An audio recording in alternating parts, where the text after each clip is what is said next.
Hi అండి. ఈరోజు నేను మా నెల్లూరు స్టైల్ ఫేమస్ నూనె వంకాయ కూర చూపిస్తాను. మీ సైడ్ అయితే గుత్తి వంకాయ కూర అంటారేమో.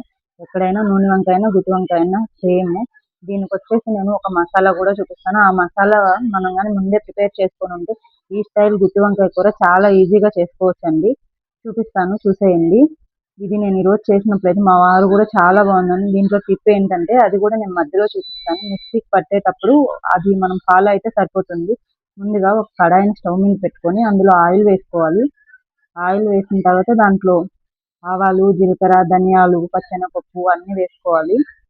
మెయిన్ వచ్చేసి వేరుశెనగపప్పు ఎక్కువ క్వాంటిటీ అని ఇవన్నీ పోపుకి వేసుకుంటాం కదా, అట్లా కొంచెం కొంచెం వేసుకోవాలి. అన్నీ వేసుకున్న తర్వాత పల్లీలు, ఎండుమిర్చి వేసుకోవాలి. పల్లీలు, ఎండుమిర్చి వేసుకొని ఒక వెల్లుల్లిపాయ రెమ్మలు కూడా ఒక 4, 5 వేసుకోవాలి. ఇవన్నీ బాగా వేపుకోవాలండి. మాక్సిమం వంటలు చేసే వాళ్ళందరూ ఈజీగా పట్టేస్తారు. ఒక వంటని చిన్నగా ఎట్లా చెప్పినా చేసేస్తూ ఉంటారు. నేనైతే 4, 5 వంటలు చూసి ఒక వంట అన్నీ మిక్స్ చేసి చేసేస్తూ ఉంటాను అప్పుడప్పుడు. ఇట్లా బాగా వేపుకున్న తర్వాత ముందుగానే చింతపండు నానబెట్టుకోవాలి. అదే చెప్పడానికి ట్రై చేస్తున్నా, గిన్నె పక్కకు పోయింది. ఇట్లా బాగా వేపుకున్న తర్వాత మిక్సీ జార్లో వేసుకోవాలి చల్లార్చుకొని. మిక్సీ జార్లో వేసిన తర్వాత అందులో కొంచెం పసుపు, ఉప్పు కూడా వేసుకొని ఒకటేసారి మిక్సీ పట్టుకోవాలి. పసుపు, ఉప్పు 2 వేసుకొని మిక్సీ పట్టేస్తే అయిపోతుంది. ఇంకా మనం వంకాయల్లో ఏం వేయమండి, మొత్తం ఇదే మసాలా. ఇదే నేను చెప్పిన టిప్పు ఏంటంటే బరకగా పట్టుకోవాలి. అప్పుడు తినేటప్పుడు కొంచెం క్రిస్పీగా అట్లా అనిపిస్తుంది. మసాలా కూడా చాలా టేస్ట్ అనిపించింది. అసలు నిజంగా తింటుంటే ఇంకా తినాలనిపించింది. ఈ బ్లాక్ వంకాయలు అండి నేను చెప్పింది. ఈ వంకాయలు ఏంటంటే లోపల గింజలు తక్కువ గట్టిగా ఉండింది. ఇలా వంకాయల్ని కట్ చేసుకొని మనం చేసుకున్న మసాలాన్ని దాని లోపల పెట్టి పక్కన పెట్టేయాలి. ఒకసారి చెక్ చేసుకోండి. పుచ్చులు అవి ఉన్నాయి అనుకో పక్కన వేసుకోండి. అలా మసాలాని మొత్తం అన్ని వంకాయలకి పెట్టేసుకోవాలి. దీంట్లో ఏంటంటే మనం అల్లం వెల్లుల్లిపాయ పేస్ట్లు ఇవేం వేయమండి. ఓన్లీ మసాలా మాత్రంతోనే చేస్తాం. కాకపోతే చింతపండు ముందే నానబెట్టుకోవాలి. కొంచెం మెత్తగా అయితే మనం కలుపుకొని పోసుకోవడానికి వీలుగా ఉంటుంది కదా, అందుకని చెప్పి ముందే నానబెట్టుకోవాలి. ఇలా అన్ని వంకాయల్లోకి చేసి పెట్టేసుకోవాలి.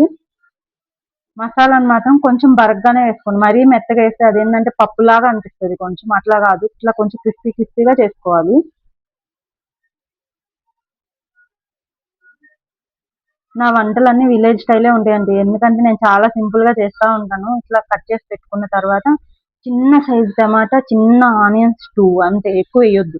ఎందుకంటే టమాటా వేస్తే అది టమాటా కూరలాగా అయిపోతుంది కానీ మామూలు కూరలా ఉండదు కదా, అందుకని నేను టమాటాలు చాలా తక్కువ వాడతాను ఇట్లాంటి కూరల్లోకి. ఆనియన్స్, టమాటాలు కొంచెం లైట్గానే వేస్తాను. ఒక 4, 5 కాయలు అట్లా వేసాను. ఎండిపోయిన కరివేపాకు వేసిన, ఎందుకంటే అది ఊరి నుంచి తెచ్చుకున్నాను కదా, కొంచెం ఎండబెట్టే పక్కన పెట్టేస్తాను. ఆవాలు, జీలకర్ర, ఎర్రగడ్డ, కరివేపాకు వేసుకొని బాగా వేపుకోవాలి. అవి బాగా వేగిన తర్వాత అందులో టమాటా కాయను కూడా వేసుకోవాలి. టమాటా కూడా కొంచెం బాగా మగ్గిన తర్వాత వేసేసుకోవాలి. మసాలా పెట్టుకున్న వంకాయలను కూడా అందులో వేసుకోవాలి. అవి కూడా వేసుకొని బాగా కలుపుకోవాలి. అది కలపడానికి అంత ప్లేస్ లేదండి ఆ బాండెట్లో. నాకు తెలీదు, అది సరిపోతుందేమోలే మాకు కొంచెం కూరకు అనుకున్నా. కాకపోతే అది దబర్లోకి మళ్ళీ మార్చేసిన, ఇంకా కలపడానికి లేదని చెప్పి.